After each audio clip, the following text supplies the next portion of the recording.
কাপড়ের গুটি বা ববলিন, যা সাধারণত ফ্যাব্রিক পিলিং বা ফ্যাব্রিক ফাজিং নামে পরিচিত, হলো কাপড়ের একটি সাধারণ সমস্যা যেখানে ছোট ছোট বল বা গুটি কাপড়ের ওপরে গঠন হতে থাকে।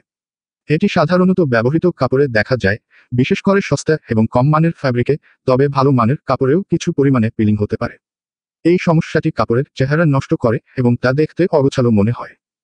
ববলিন বা গুটি ওঠার বেশ কিছু কারণ থাকতে পারে, যার মধ্যে প্রধান কারণগুলো হলো: কিছু কাপড় যেমন নেট, পলিয়েস্টার বা মিশ্র ফাইবার দ্রুত পিলিং সৃষ্টি করে। এর কারণ হলো ফাইবারগুলো একে অপরের সাথে ঘর্ষণ সৃষ্টি করে এবং একে অপরকে আলাদা করে দেয়, যার ফলে ছোট ছোট বলের মতো গুটি তৈরি হয়। কাপড় পরিধান, চলাফেরা বা ঘর্ষণ, যেমন সোফার উপর বসা বা একটি নির্দিষ্ট অংশের উপর চাপ পড়া, কারণে ফাইবারগুলো একে অপরের সাথে ঘষা খেতে পারে এবং সেখানে থেকে গুটি বা ববলিন তৈরি হয়। ঘরোয়া লন্ড্রি বা ড্রায়ার ব্যবহারে কাপড়ের উপর অতিরিক্ত ঘর্ষণ তৈরি হয়, যার ফলে কাপড়ের উপর গুটি উঠে আসে। অনেক সময় কাপড়কে অতিরিক্ত গরম পানি দিয়ে ধোয়া বা গরম ড্রায়ার ব্যবহার করলে কাপড়ের গঠন এবং সেলুলার স্ট্রাকচার দুর্বল হয়ে পড়ে, ফলে পিলিং হয়। কাপড়ের উপর গুটি বা ববলিন উঠলে তা দূর করার বেশ কয়েকটি পদ্ধতি রয়েছে। এই সমস্যা দূর করার জন্য কিছু প্রাকৃতিক এবং যান্ত্রিক পদ্ধতি। এই একটি জনপ্রিয় পদ্ধতি। ফ্যাব্রিক শেভার ব্যবহার করলে কাপড়ের গুটিগুলো খুব সহজেই সরানো যায়। এটি একটি বৈদ্যুতিক যন্ত্র যা কাপড়ের উপর দিয়ে চললে ছোট ছোট গুটিগুলো কেটে ফেলতে সাহায্য করে। এক ধরনের পিলিং কম্বো রয়েছে, যেটি কাপড়ের উপর দিয়ে চালানো হয় এবং তা গুটিগুলো বের করে আনে। এটি একটি সহজ এবং সস্তা উপায়। কিছু কাপড়ে গুটি বা ববলিন বের হয়ে আসার পর সেগুলো আয়রন করার মাধ্যমে কিছুটা ঠিক করা যায়। তবে এটি খুব সাবধানে করতে হবে, কারণ অতিরিক্ত গরম কাপড়কে আরও ক্ষতিগ্রস্ত করতে পারে। কিছু কিছু কাপড়ে, বিশেষ করে সুতি বা লিনেন কাপড়ে, হাত দিয়ে গুটিগুলো খুব সহজে নাড়ানো যায়। এর মাধ্যমে ছোট ছোট গুটিগুলো সাফ করা সম্ভব। যখন কাপড় কেনা হয়, তখন তার গুণগত মানের দিকে নজর দেওয়া গুরুত্বপূর্ণ।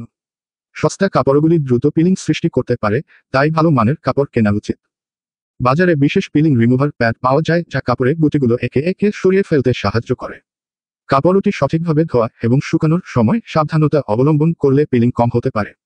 ঠান্ডা পানি ব্যবহার এবং ড্রায়ার ব্যবহার না করার পরামর্শ দেওয়া হয়। রাতের শেষ বেলায় গীতা তার প্রিয় সোফায় বসে এক কাপ চা পান করছিল। চা ছোট ছোট বুদবুদ নিয়ে কাপ থেকে উপরে উঠছিল, আর তার দৃষ্টি ছিল সোফার দিকে, যেখানে তার প্রিয় শালটি পড়েছিল।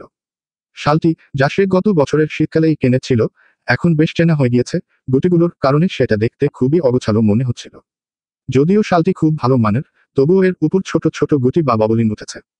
এক সময় তার ছোটবেলার স্মৃতিতে ডুবে গিয়ে সে ভাবছিল কিভাবে এই গুটিগুলো থেকে মুক্তি পাওয়া যাবে। তবে আজকের দিনটি অন্যরকম ছিল। গীতা ঠিক করল, আজ সে নিজের শালটিকে নতুন করে জীবিত করবে। তার মনে ছিল, এক একটি গুটি যেন তার জীবনের কিছু পুরানো স্মৃতি তুলে ধরে, যে স্মৃতিগুলো কখনো সুখের ছিল, কখনো কষ্টের। তাই সে সিদ্ধান্ত নিল, গুটিগুলো সরিয়ে তাকে আবার আগের মতো সুন্দর করবে। গীতা শালটি হাতে নিয়ে প্রথমে তার ফ্যাব্রিক শেভারটি বের করল। কিছুটা চিন্তায় পড়লেও তাকে শেভারটির উপর হালকা হাতে চালিয়ে নিতে খুব বেশি সময় লাগলো না। প্রথমে কিছুটা অসুবিধা হলেও শালটি ধীরে ধীরে পরিষ্কার হতে লাগলো। ছোট ছোট গুটিগুলো একে একে শেভারের কাছে চলে আসছিল এবং শালটি আবার সেই আগের মতো মসৃণ হয়ে যাচ্ছিল। প্রথমে একটু ধীরে, তারপর আরো দ্রুত গীতা তার প্রিয় শালটি পরিষ্কার করতে লাগলো। তার মনও পরিষ্কার হতে লাগলো। হঠাৎ করে তার মনে হলো, জীবনের মতোই অনেক কিছু পরিষ্কার করা যায়, যদি আমরা নিজের হাতে চেষ্টা করি। যেন জীবনের গুটিগুলো শেভার দিয়ে সরিয়ে ফেলা সম্ভব।